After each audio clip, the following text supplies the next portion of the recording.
¿Cómo estamos? Ya llegamos al capítulo 5 y ya de una recuerden que tienen que leer el capítulo, todo el capítulo 5 para poder estar, ¿no?, familiarizado de lo que estamos hablando acá. Si no lo has leído, pausa el video y léelo ahora, ¿no? Capítulo 5 del Evangelio de Juan. Bueno, vamos a entrar directamente al capítulo con los primeros versículos del 1 al 4. Después de esto se celebraba una fiesta de los judíos y Jesús subió a Jerusalén y nos explica, ¿no? Ahí en Jerusalén, junto a la puerta de las ovejas, un estanque que en hebreo se llama Betesda, ¿ok?, que tiene 5 pórticos. Este lugar se pensaba que era de fantasía hasta que no hace mucho, en el último siglo, se encontraron, ¿viste?, arqueológicamente el lugar. Eso es interesante, ¿no? Bueno, y nos dice que en estos estaba en el suelo una multitud de enfermos, ¿no?, alrededor de este lugar, ciegos, cojos y paralíticos que esperaban el movimiento del agua, ¿no? Y acá dice algo interesante, ¿verdad? Porque un ángel del Señor descendía de vez en cuando al estanque y agitaba el agua.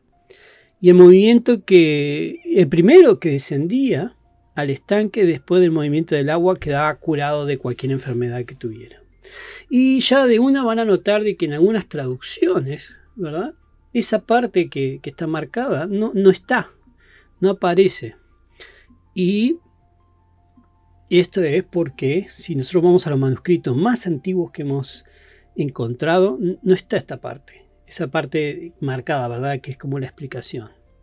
Pero muchos los mantienen porque realmente fue agregado después, vamos a decir, por un copista, ¿no? Cuando copió el manuscrito agregó esa parte como un apunte, ¿no?, una explicación del folclore, vamos a decir, o de la leyenda de por qué esta gente estaba en el estanque, ¿no? Entonces es una explicación, como una pequeña nota para que nosotros, que no estamos familiarizados con ese lugar, somos del otro lado del planeta, ¿verdad?, podamos entender qué estaba pasando. Así que este agregado es positivo para nosotros porque entendemos de qué estaban hablando, ¿verdad? Pero no está en el original, ¿no? Porque la gente, cuando los lectores de Juan sabrían exactamente de qué está hablando, pero nosotros no, ¿ok? Entonces, qué bueno que tenemos esa aclaración, ¿ok? Bueno, aquí está ese lugar, ¿verdad? Obviamente ya no hay agua, pero este es el estanque, ¿ok? Y algo interesante de por qué existían estos estanques era porque se usaban para bañar a las ovejas que iban a ser sacrificadas en el templo. Aquí se limpiaban las ovejas para ser sacrificadas en el templo. Y si hasta ahora en estos capítulos que hemos estudiado hemos visto que la luz y las tinieblas son una temática recurrente, ¿verdad?, en Juan. Pero también el agua es una temática recurrente. Son esos elementos que vamos a ver que Juan repite una y otra vez. Bueno, nos falta decir que tanto en nuestro tiempo como en el tiempo de Juan, el agua era esencial, ¿no? El agua era la vida, tenías que tomar agua, te morías, ¿no? No puedes vivir sin agua. Y Juan habla mucho sobre el agua en los primeros 7 capítulos, ¿no? Porque Juan nos está demostrando que el agua es vital, ¿verdad? No puedes vivir sin esa agua, es vital en el mundo físico. Pero a su vez esta agua es una sombra, ¿verdad?, de algo superior, una mejor agua que no podemos ver, es decir, el Espíritu Santo. Y el rol del Espíritu Santo es crítico y vital de la misma forma que el rol del agua es crítico y vital para la supervivencia, ¿ok? Así como morimos sin agua, así también vamos a morir sin el Espíritu Santo. Y vamos a ver esas comparaciones rápidamente, ¿no? Juan el Bautista dice, yo bautizo en el agua física, ¿no? Pero viene uno que se bautiza en el agua, pero espiritual, o sea, el agua en el Espíritu Santo, ¿verdad? Luego tenemos otro aquí que dice, Jesús le dijo, llenen de agua las tinajas. ¿Se acuerdan de esto? Es en la boda, es el primer milagro de Jesús, ¿ok? Y como dijimos antes, estas tinajas no eran no eran unas botellas para poner agua y tomar, ¿no? Sino que eran unas tinajas ceremoniales, ¿no? ¿Y para qué se usaban estas tinajas? Era para un ritual de limpiado, ¿no? O sea, se limpiaban las manos con ellas, ¿no? Era para lavarse, ¿no? En cierta forma como una especie de bautismo portátil diario, ¿verdad? Entonces, digamos, era un ritual de limpiado exterior, ¿ok? Te lavabas exteriormente, ¿ok? Y Jesús lo transforma en vino, que es para beber, ¿ok? Y es un símbolo de la limpieza interior, porque tú lo tomas, ¿verdad? Es interiormente, es decir, un símbolo de que el Espíritu Santo limpia tu interior. Luego tenemos de que el que no nace de agua y del Espíritu no puede entrar en el reino de Dios. Recuerdan que hablamos de que aquel que controla el agua y el viento es Dios, y el viento es el aliento de vida del Espíritu Santo. De hecho, hemos explicado de que esta palabra espíritu, tanto en hebreo como en griego, realmente significa viento. ¿Ok? Es viento de Dios. Y tú dirás, ¿cómo se hace sentido eso? Porque el viento, cuando Dios da aliento de vida a Adán, el aliento es un viento, es aire, ¿no? Que sopla en la nariz de Adán, ¿no? Es viento, ¿ok? Entonces esa idea de viento es la idea de que vemos con espíritu. Nosotros, influenciados por Platón y otras filosofías griegas, eso está en la historia de la iglesia que ha sido influenciada muchísimo por eso, nos vamos por otro lugar y vemos espíritu como algo diferente, ¿verdad? Lo vemos como, no sé, como casi como que si fuera como un fantasma, ¿verdad? Pero esa es una idea griega que no tiene nada que ver con la idea de la Biblia y muchas iglesias tenemos ese problema. Pero realmente la idea aquí es el aliento de Dios, ¿ok? Luego tenemos una mujer samaritana vino a sacar agua, ¿verdad? ¿Se acuerdan del pozo? Y Jesús le responde, ¿no? El que beba de esa agua va a tener sed, ¿no? O sea, va a ser algo temporal.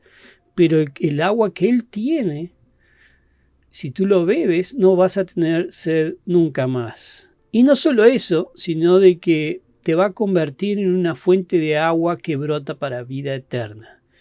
El agua viva se consume, pero una vez en tu ser, se convierte en una fuente, ¿ok? Hacia afuera, que limpia y sacia tu sed continuamente, ¿ok? Luego ya yéndonos para el futuro que vamos a ver en el capítulo 6, está Jesús caminando sobre el mar, porque tiene dominio sobre el agua, ¿no? Caminando sobre el agua, ¿ok? Luego en el 7 es una especie de resumen, ¿verdad? De todo lo que vimos en los primeros 7 capítulos sobre el agua. Si alguien tiene sed, venga a mí y beba. De lo más profundo de su ser brotarán ríos de agua viva. Y Juan dice, pero, ¿verdad? Porque Juan aclara, para que no nos quede duda, él decía esto del Espíritu, ¿ok? Es básicamente, esto es el resumen de toda esa exposición sobre el agua viva, ¿no? Entonces tenemos que Juan bautiza con agua física y anunciaba que Jesús iba a bautizar con agua viva, es decir, con el Espíritu Santo. También que el agua física es vital para nuestra existencia, sin ella nos morimos. Igualmente el Espíritu Santo, esa agua viva, es vital para nuestra continua existencia y sin ella moriremos. Y a veces no le damos esa importancia, ¿verdad? El agua física es vital para nosotros y nosotros no dudamos en tomar agua para sobrevivir. No dices, la próxima semana no voy a estar tomando agua porque no me da ganas, ¿no? Lo hacemos cada día. Y de hecho también la mayoría de nosotros, ¿no? Nos limpiamos exteriormente con ella, ¿ok?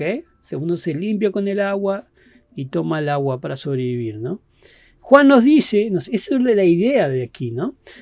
Así mismo, así como tú no dudas en tomar agua para sobrevivir y te limpias con el agua, así mismo necesitamos de esta agua viva para sobrevivir en el desierto de la vida y limpiarnos interiormente con ella.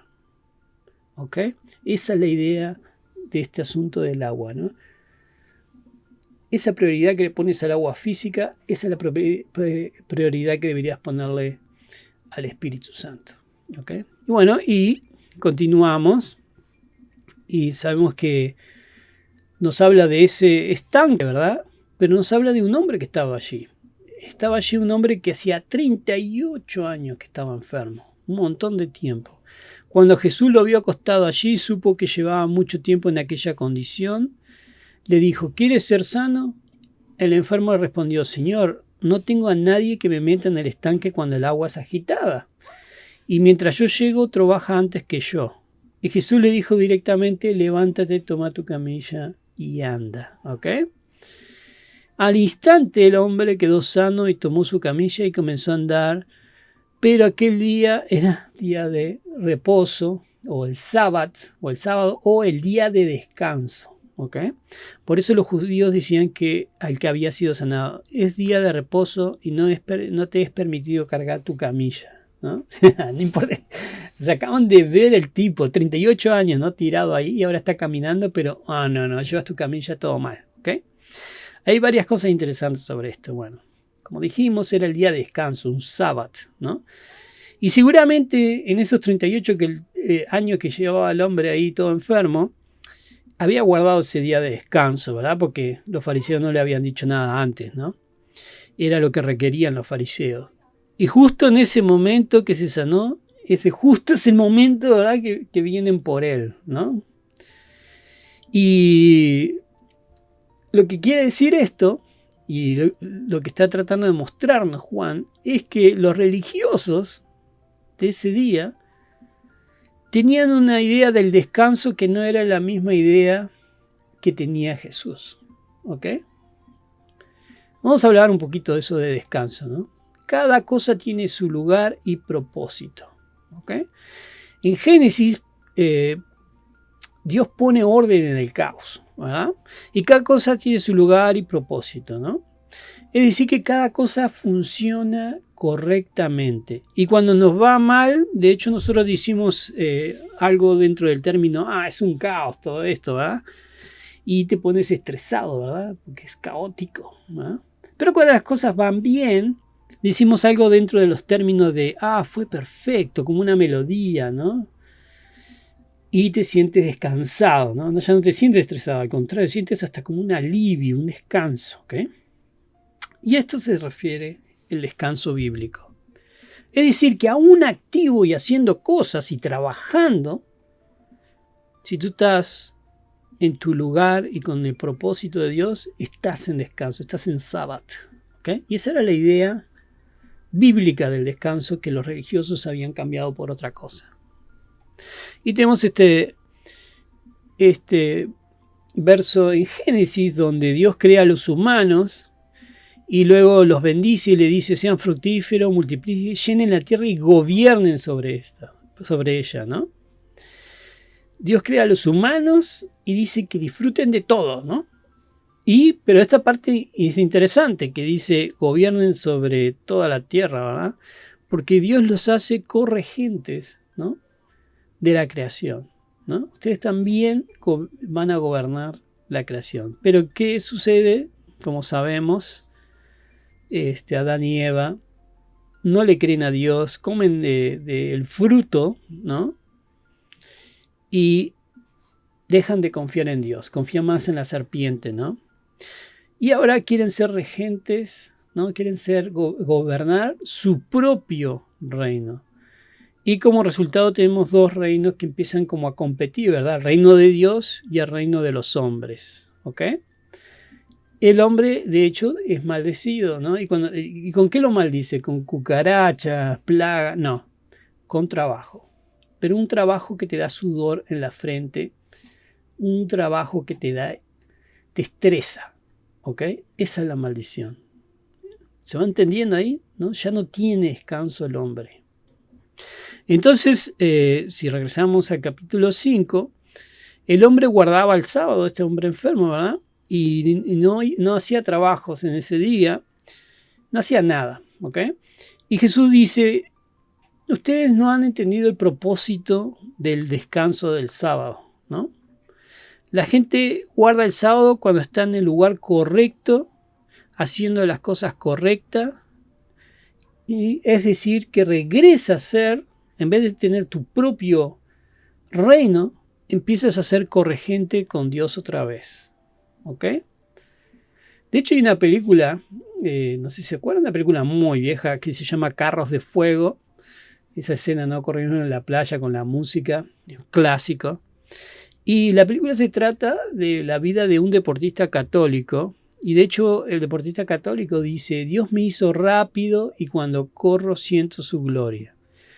Y ese es el punto, ¿verdad? Dios nos hizo algo, ¿ok?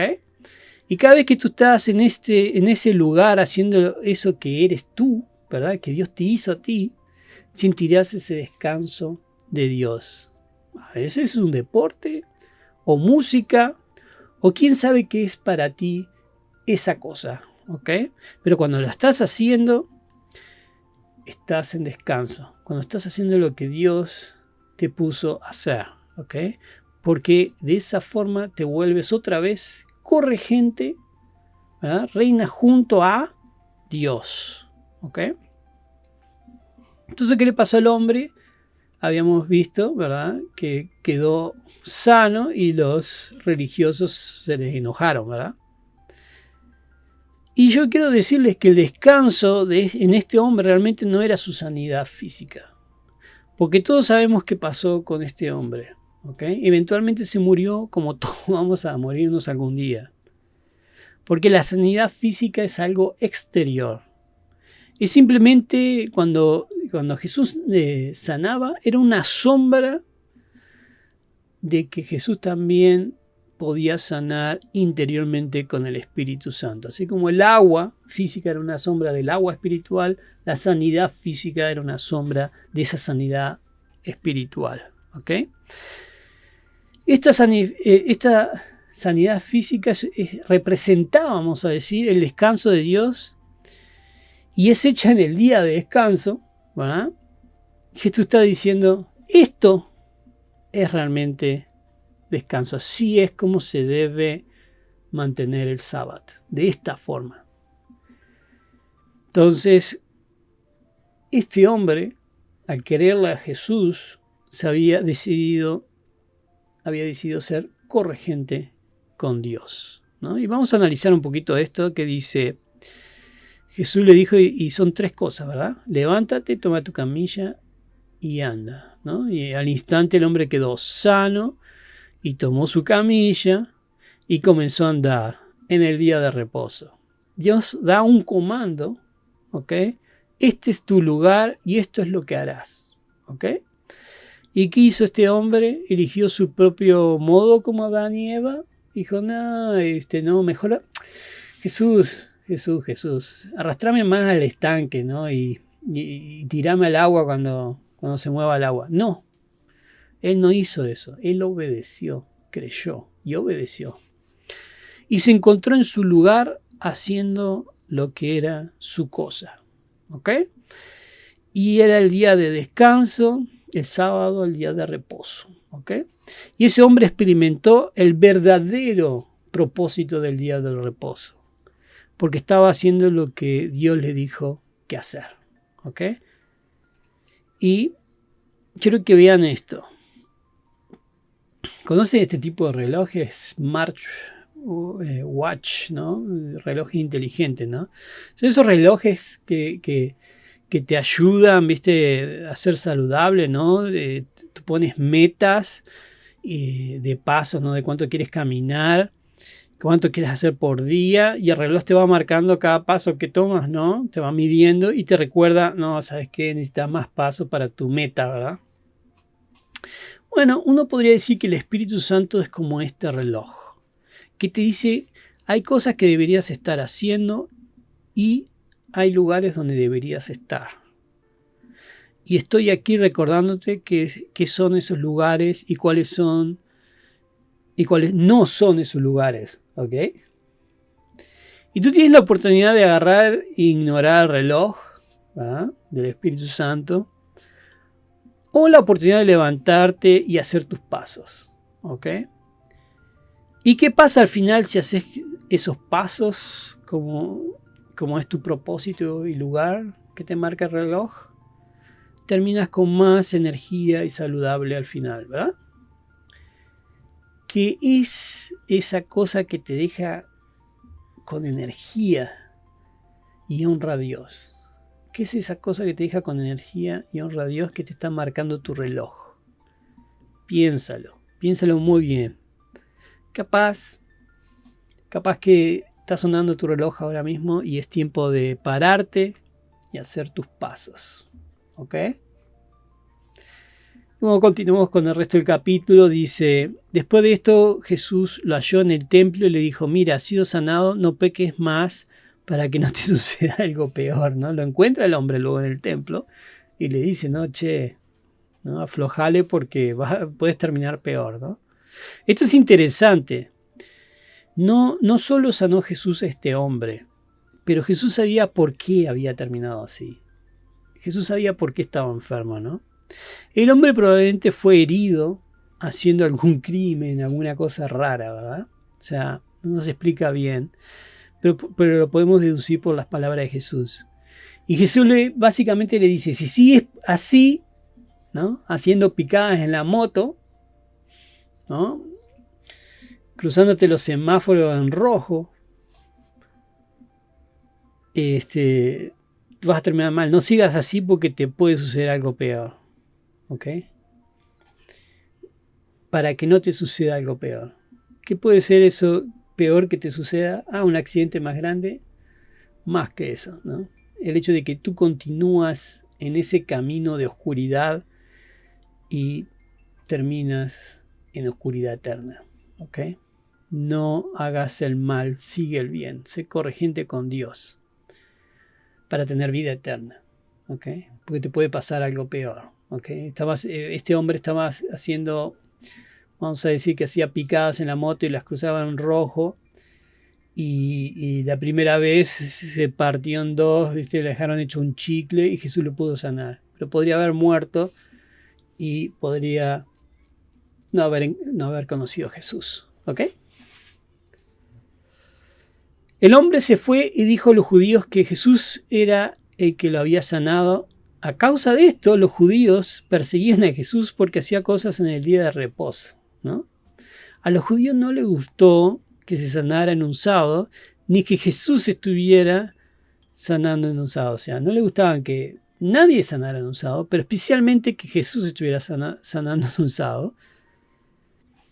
Yo lo que quiero decir es que aquí hay un mensaje que muchas veces el cristianismo pasa por alto, ¿no?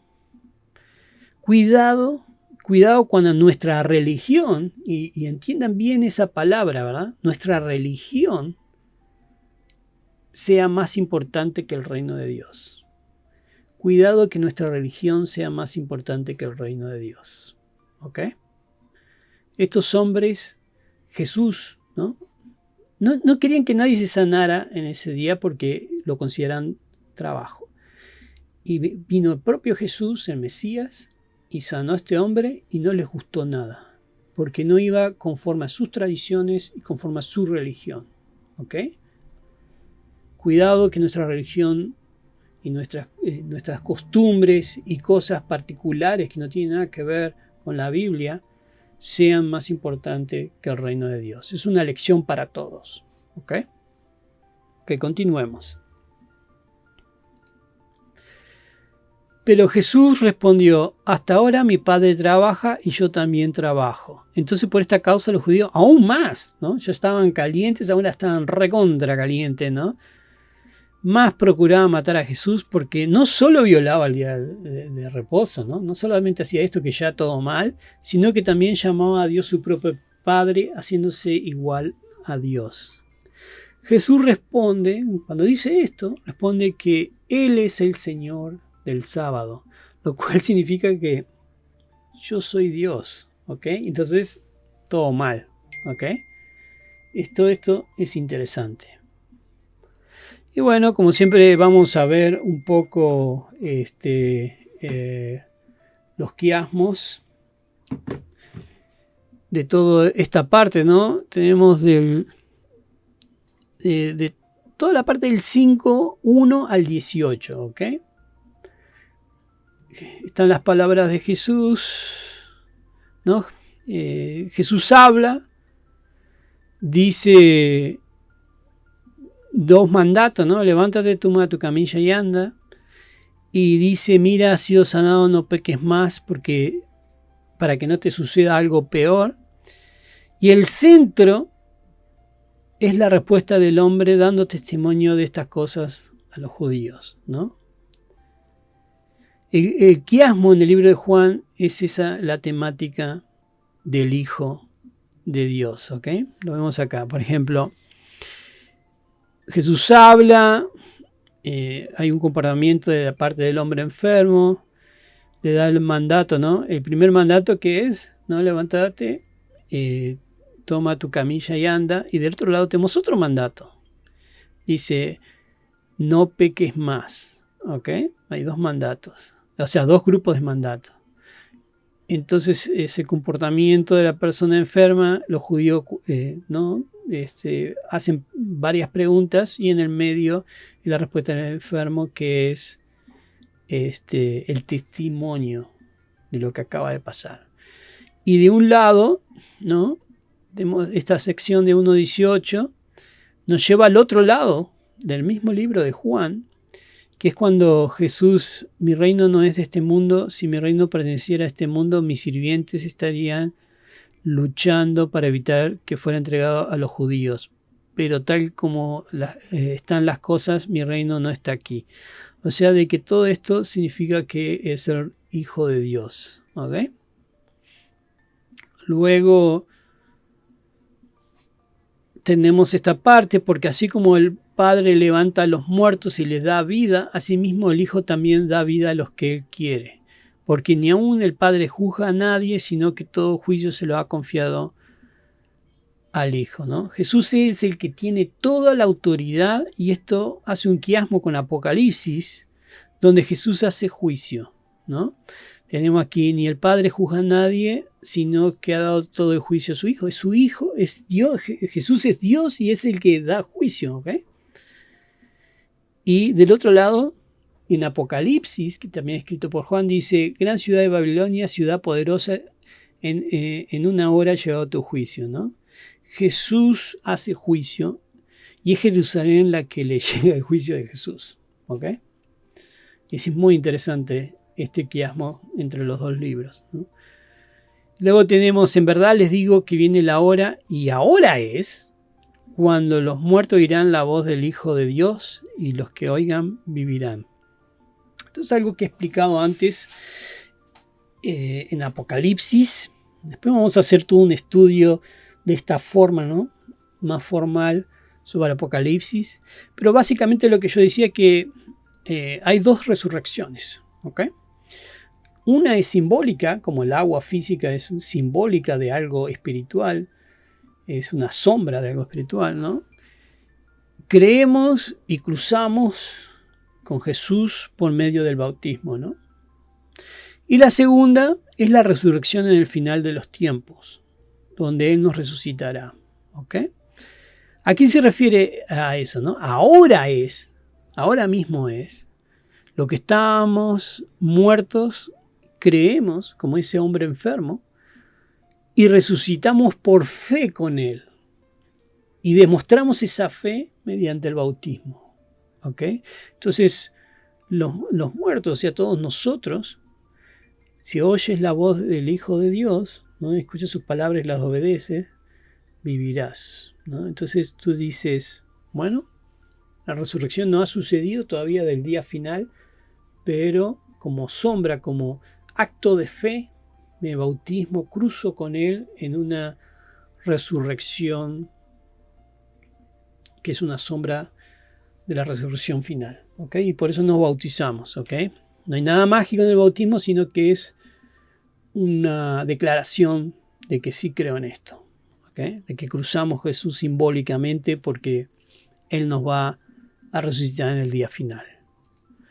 Luego tenemos, no se queden asombrados de esto porque viene la hora. Ahora ya no es la hora es, sino que viene la hora en que todos los que están en los sepulcros oirán su voz y saldrán, los que hicieron lo bueno a resurrección de vida y los que practicaron lo malo a resurrección de juicio. ¿Ok? Como dije, pasa de ahora es a viene la hora. Y ahora habla, si habrán notado, dice, ya no son los muertos que vivirán, ¿no? Simbólicamente, sino que habla de los sepulcros directamente. ¿Ok? Entonces, está hablando de la resurrección final, ¿ok? Al final del tiempo. Y es interesante porque Jesús dice que toda la humanidad va a resucitar. No solamente los buenos, sino todos, ¿ok? Pero uno para estar con Él y otros para juicio, es decir, para separación eterna. Cuando dice lo que hicieron lo bueno, no es que... A veces se malinterpreta esto, no es que, los que se portaron bien, ¿no? Los que daban de comer a alguien y se filmaban para TikTok, ¿ok? No es el que se portó bien o por ejemplo, no es, bueno, fue una buena persona, no importa lo que creía, pero fue una buena persona. No se trata de eso. Eso es leer equivocadamente lo que significa esto. El que hace lo bueno es aquel que escucha la voz de Jesús y obedece. ¿Ok? El que hace lo bueno es el que escucha la voz de Jesús y obedece. ¿Ok? No hay nada bueno que tú puedas hacer. Todos somos malos. Pero es bueno el que escucha la voz de Jesús y lo obedece. De hecho, él mismo lo dice en el mismo texto, ¿no? En verdad les digo, el que oye mi palabra y cree al que me envió, tiene vida eterna y no viene a condenación, sino que ha pasado de muerte a vida. ¿Ok? No lo merecemos, pero creemos en la palabra de Jesús de que Él lo hizo por nosotros y Él resucitó y así nos va a resucitar a todos. ¿Ok? De hecho, vamos a ver que al final del capítulo, para ir terminando, tenemos una secuencia de 3 y 3, ¿no? Quiero mostrar acá. Ustedes, lo leemos, ¿verdad? Ustedes examinan las escrituras porque piensan tener en ellas la vida eterna. Y son ellas las que dan testimonio de mí. Pero ustedes no quieren venir a mí para que tengan esa vida. Esto es interesante, ¿no? O sea, si testifico a mi favor, mi testimonio no puede ser verificado. El Padre que me envió ha dado testimonio a mí, escudriña las escrituras. ¿Ok? Entonces, y dicen, ustedes examinan, ¿no? Son gente que está examinando las escrituras, pero no quieren venir a Jesús, ¿ok? Vamos a hablar de las escrituras y cumplir algunas cosas de ellas. De hecho, hay movimientos que toman de la Biblia y cumplen cosas, inclusive mejor que nosotros, de esa escritura, pero le sacan la parte de Dios y Jesús, ¿verdad? Lo hacen como algo más moral nada más. Y nosotros leemos, vamos a hablar de nosotros los cristianos, nosotros leemos las escrituras y también cumplimos algunas cosas de ellas, mientras se acomode a nuestra religión. ¿Ok? Pero cuando empezamos a entender lo que realmente hablan, por ejemplo, en esos estudios probablemente has estado descubriendo algunas cosas que son diferentes y que tal vez algunas cosas te mueven un poco el piso porque no era lo que estabas acostumbrado a escuchar o que te han enseñado las iglesias. Entonces, cuando empezamos a entender esas cosas, decir, mira, no era tan así o tal vez era de esta forma, empezamos a entender lo que realmente nos enseña las escrituras. Ya no tenemos mucha ganas de seguir a Jesús o hacer esa cosa que hemos aprendido, porque este Jesús no es religioso, ¿verdad? ¿Ok? Yo digo, Bueno, Jesús no quiere tu dinero, realmente te quiere a ti. Y mucha gente, pues estaba cómodo, yo daba dinero y yo me sentía bien. Ahora resulta que tengo que hacer cosas, ¿no? O sea, tengo que creer y todo eso. Yo donaba, ¿no? Para apaciguar a Dios y yo estaba bien con eso. Pero yo digo, no, las escrituras dicen que Jesús te quiere a ti, ¿no? Tu corazón, ¿no? No lo puedes comprar. No significa nada dar esto o aquello. Tienes que ser cristiano, ¿ok? Y hay muchos que ya no les gusta, ¿no? Porque, ¿no? Aunque escudriñaron las escrituras, ya no les gusta seguir esa nueva forma, ¿verdad? Que no es nueva, es la forma que siempre fue, ¿verdad? ¿Por qué? Porque preferimos nuestras tradiciones, ¿ok? Preferimos hacer la tradición, es cómodo, ¿no? Es increíble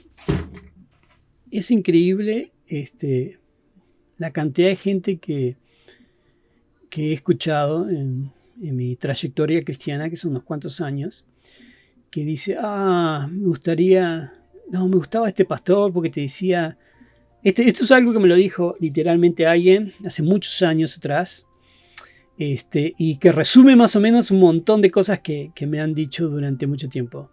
Que decía, me gustaba este pastor porque básicamente no tenías que pensar, él te decía lo que tenías que hacer, te rezongaba y tú lo hacías, ¿no? Entonces quería seguir ese tipo de religión en donde no tengo que pensar, simplemente me pegan 4 gritos y tengo que hacer A, B y C y yo lo hago, no tengo ni idea por qué lo estoy haciendo, pero ya está, ¿no? No tengo que hacer un esfuerzo mental de qué es lo que tengo que hacer para ser cristiano, ¿ok? Porque preferimos nuestras tradiciones, preferimos esa onda, aunque parezca, exteriormente se ve como que eso no es descanso, eso están tirando látigos, pero para la gente que está en eso se sienten cómodos. No descanso, pero cómodos porque se sienten flagelados lo suficiente como para sentirse como que, bueno, estoy pagando mi derecho a piso y no tienen que pensar mucho. Porque preferimos nuestras tradiciones aún cuando es claro que Jesús es diferente a nuestras tradiciones cristianas. Muchas de nuestras tradiciones cristianas están equivocadas, pero preferimos seguir nuestras tradiciones cristianas porque es más cómodo. No tengo ganas de pensar o razonar demasiado, más me siento cómodo con seguir esta tradición, aunque Jesús no era como esa tradición dice, ¿verdad? Y luego se repite la misma secuencia, como vimos acá, no aceptó la alabanza humana, viene en el nombre de mi Padre, pero no me aceptan si no creen en sus escritos, ¿ok? Entonces eso viene de cómo pueden creer cuando reciben gloria los unos de los otros y no buscan la gloria que viene del Dios único. No piense que yo los acusaré delante del Padre, el que lo acusa es Moisés, ¿no? Los religiosos, en quien ustedes han puesto su esperanza, porque si creyeran a Moisés, me creerían a mí, porque de mí escribió él. Pero si no creen sus escritos, ¿cómo que creerán mis palabras? ¿Ok? Entonces puedes examina la escritura, pero realmente no crees la escritura que estás examinando. ¿Ok? El Antiguo Testamento está lleno de referencias a Jesús. De hecho, lo vimos ¿se acuerdan con Juan 3:16? De esta forma Dios habló al mundo. Como Moisés puso una cruz con una serpiente y era solo mirar, ¿se acuerdan? Lo simple y sencillo que era simplemente mirar, ¿ok? Pero aún así, no le creemos a Jesús. No va con nuestra religiosidad. Queremos gloria de la gente al ver nuestra religiosidad, ¿ok? Queremos mostrar religiosidad y vamos a decir pureza. Y queremos que la gente lo vea y hable bien de nosotros. Y digan, esta persona cumple, ¿no?, con la religión y es pura. Mira qué obediente que es. Y ese es lo que buscamos. No buscamos la opinión de Jesús, buscamos la opinión de los demás. Y cuando Jesús nos dice no, es simplemente mirar, nos cuesta, porque es fácil. Pero aunque no es tan fácil, es sencillo. Eso es lo que quiero decir. No tienes que vestirte así, asá, y hacer esto y lo otro, ¿no? Solamente a Jesús. El resto es aire, ¿ok? Como dije, queremos gloria de la gente para que vea nuestro cristianismo puro, pero no buscamos la gloria de Dios, ¿ok? No buscamos la gloria de Dios porque es admitir que no tengo nada que ofrecer. Dios me ha dado todo, pero yo no tengo nada que ofrecer. Y Dios me dice a mí, solo tienes que mirar la cruz. Y Él se lleva todo el crédito. Él se lleva toda la gloria y no es por nosotros, ¿no? Es lo que hace Él. Es algo muy, muy interesante. Yo siempre digo de que el cristianismo, el reino de Dios, vamos a hablar así, es el mundo al revés, ¿no? Vamos a decir de que es el mundo derecho y que nuestro mundo afuera está al revés. Entonces, leen eso, se acuerdan de eso, el primero será el último y el último el primero. Es esa onda de que en lo secular tienes que aparentar un montón de cosas para ser el primero. Pero el reino de Dios no es así. Es el que admite que no tiene nada para dar y que solo puede mirar a la cruz. Es el primero, ¿ok? El más pequeño, el que sirve. En lo secular, el que se sienta en la mejor silla y dirige es el líder, dicen. Pero un líder en la Biblia es aquel que sirve las mesas, que está sirviendo, no que está en un lugar mandando a los demás, ¿ok? Funciona muy bien para las empresas, ¿no? Esa onda SEO, ¿verdad? Y tipo, hemos escuchado muchas cosas supuestamente ¿no?, bíblicas sobre ser un líder, ¿verdad? Un líder con propósito, por ejemplo. Pero realmente el líder en la Biblia no se describe así. Es algo más secularista, una visión secularista de cómo es un líder. El líder, según la Biblia, es el que sirve, el que está allá atrás, ¿verdad?, haciendo las cosas. Jesús lavó los pies de los discípulos, ¿ok? No delegó a otros a que laven los pies de los discípulos. Piensen en eso. Sin embargo, nosotros, aunque vemos todo eso en la Biblia, seguimos queriendo seguir tradiciones, ideas que son cómodas para nuestra cultura y nuestra posición, ¿verdad? Pero yo les deseo que puedan ver las cosas de una perspectiva diferente y entender que la Biblia habla de una cosa y el descanso es una cosa que no es lo que a veces pensamos. Y bueno, nos vamos a ver para el capítulo 6. Espero que les haya gustado. Recuerden, se pueden mandar sus preguntas, comentarios, no hay problema. Y nos vemos en la próxima.